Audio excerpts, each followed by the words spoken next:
ini rilis kita yang ke-27. Kemarin diberangkatkan sama Pak Menteri Kehutanan, dan kemudian hari ini Pak Menteri juga datang ke hutan kita di Roy dan melepaskan orangutan di sini. Beliau membuka satu orangutan. Ini adalah rilis pertama kita tahun 2025 di Roy. Itu juga menunjukkan bahwa Roy sebagai PT itu bisa jadi mendukung konservasi dan menjadi bagian dari konservasi orangutan.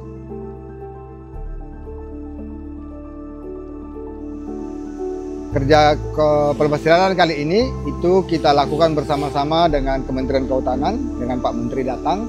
Ini juga satu hal yang luar biasa.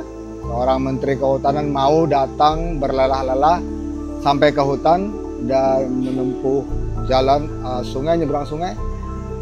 Resiko tentu ada, dan membuka kandang buat orangutan.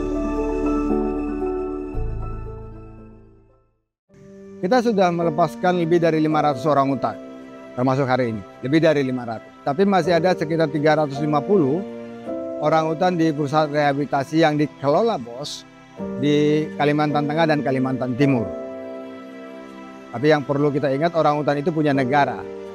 Jadi BOSF atau NGO lain itu adalah tempat penitipan, membantu pemerintah untuk merehabilitasi dan melepaskan.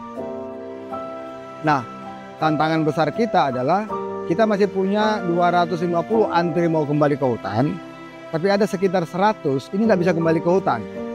Mereka itu punya kelemahan. Satu, terlalu lama dipelihara manusia. Kedua, mereka itu terkena penyakit manusia, sehingga mereka nggak bisa kembali ke hutan. Karena dikembalikan ke hutan, maka mereka bisa menularkan. Jadi menjadi bom waktu kepada populasi yang ada di. Yang ketiga, punya cacat. Nah, untuk orangutan-orangutan seperti ini yang nggak bisa lepas liar, tantangan terbesar BOSF adalah bagaimana membuat mereka nggak di kandang. Karena mereka kan orangutan. Jadi kita berencana membangun pulau-pulau yang kemudian bisa menjadi pulau suaka satu waktu, sehingga orangutan itu tetap berada di hutan. Tapi orangutan yang punya cacat, misalnya buta, nggak mungkin kita masukin ke pulau. Karena itu kita akan membuat kandang besar seperti dom, sehingga mereka masih bisa bergerak dan menikmati seolah-olah bebas. Tapi 250 yang masih antri, ini masih membutuhkan energi cukup besar dan juga membutuhkan areal pelepasliaran. Kita sudah diskusi dengan Pak Menteri dan kemudian dengan teman-teman di Kementerian Kehutanan, bagaimana kita bisa mensiasati supaya ada areal baru yang bisa digunakan buat pelepasliaran orangutan. Konservasi orangutan atau konservasi apapun itu nggak bisa dikerjakan sendiri. 30 tahun BOSF bekerja di Indonesia, kami membuktikan nggak bisa kami kerja sendiri.